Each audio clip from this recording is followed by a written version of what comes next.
I have today an LG 37V3500, I believe is the model number, and it has no sound. Once all the screws are removed, it's just a matter of lifting off the back on these sets. The power cord is attached inside.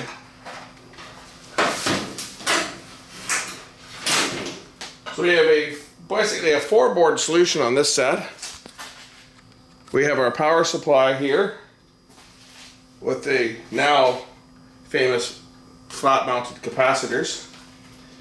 We have a timing controller board, or is it this one? No, this is our T-Con board here. I'm going to say this is probably the lamp driver. And we have our signal board over here. A close inspection of the signal board already reveals what the problem is. And that is that the headphone jack has snapped off the board. I just found this floating in the bottom of the chassis. So this is our problem with this set. Someone has aggressively been plugging and unplugging the headphone jack, and they've ripped it right off the board. To remove the board, I'm just going to start by unplugging all of the plugs. This one's the LVDS cable, so you have to kind of be careful. Squeeze the pins together on either side here, just rock the connector back and forth, and that'll come out. And then there should just be 4 screws that hold the board down to the chassis.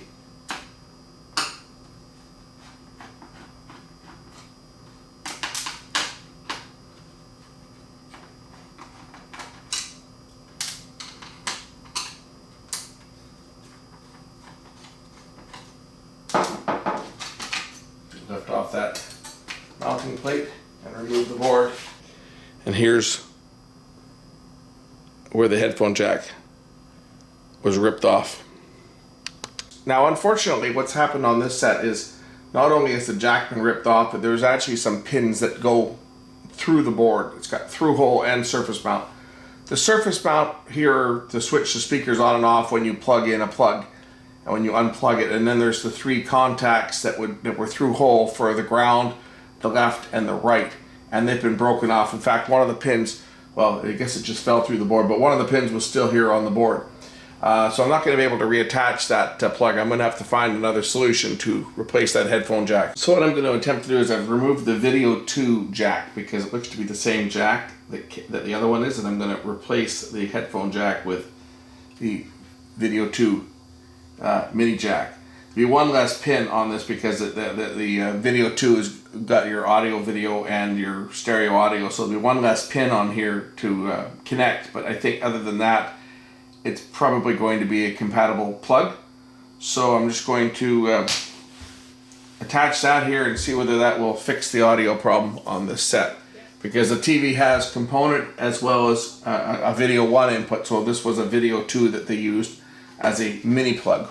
So it's easy to test this jack to verify that it will actually work, because there is one extra pin which I don't need to worry about. But if I ground, I'll find that my ground goes to this side of the connector here, and I'm just looking at the old one because this one's got one less pin.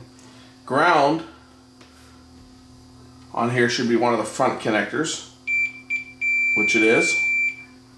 It'll also ground on this one because this being not a video plug, this is a 2-way plug, so it should also ground there, which it does, and none of these two.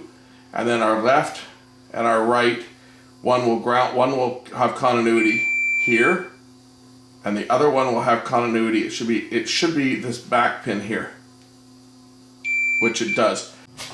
Okay, after much work and thinking that the camera was rolling when it actually wasn't, I did manage to get this connector soldered back down. I actually had the side pin here actually broke off, so I had to reattach a wire on there, but I've got the jack soldered down now. I'm going to test it. I'll test it with my meter, and then what I'm going to do is I'm going to put some JB Weld around this thing to hold this jack in place, because the owner of this set plugs and unplugs one of these things in constantly, and just the weight of it is going to damage it again. If I don't secure this thing really well to the board, it's going to be back here in a matter of no time with that jack ripped apart again. So let's test for continuity. So we test our ground for continuity. We have continuity. We'll test our left channel for continuity, and we'll test the right channel, which is the red one, for continuity, and it goes to, where's it go? It goes to there. No, it goes to that one. So we have continuity on all 3 conductors required for this jack. So now I'm going to get some JB Weld, and we'll secure this down and then put it back in the set. Actually, I'm going to test it first and then I'm going to secure it.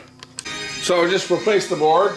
I haven't reinforced anything yet. Just wanted to make sure that I had sound, which I do. I'm now going to test the headphones out and make sure that they work, and then I'll take the board out again and we'll reinforce the jack so that it doesn't break.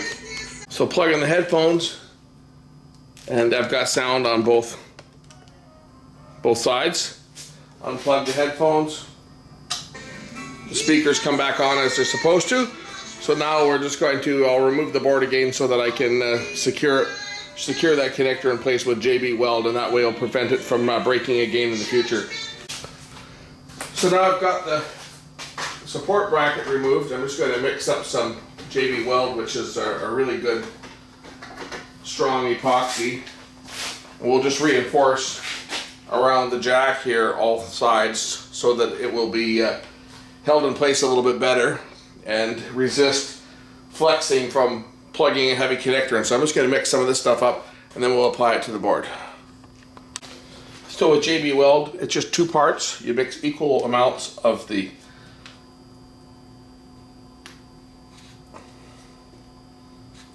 epoxy and the hardening agent. And when you mix them together, they'll turn a uniform gray. So fasten the board back in, tighten down the screws. One thing I've noticed is that this cord, it's actually fastened down to the inside of the chassis. So you have to remove this back piece, and it is actually held on by little clips on the inside. So you actually have to remove the back cover to release these clips in order to take the cord out, and then you can set the cord back into its, there's a strain relief here. There's a little plastic nub there and it fits in like that. That locks the cord in place, and then we can put the cord back in like that and lock that down and then put the screw in. And it needs to be noted that the screw that holds this back cover on is a machine screw, not a plastic speed screw. All the rest of them are the standard speed screws that go into plastic that hold the rest of the back on.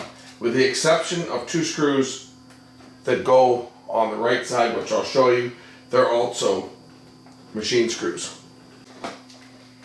As I finish placing the plastic speed screws, there are 2 more metal screws which go into these 2 screws holes here and here.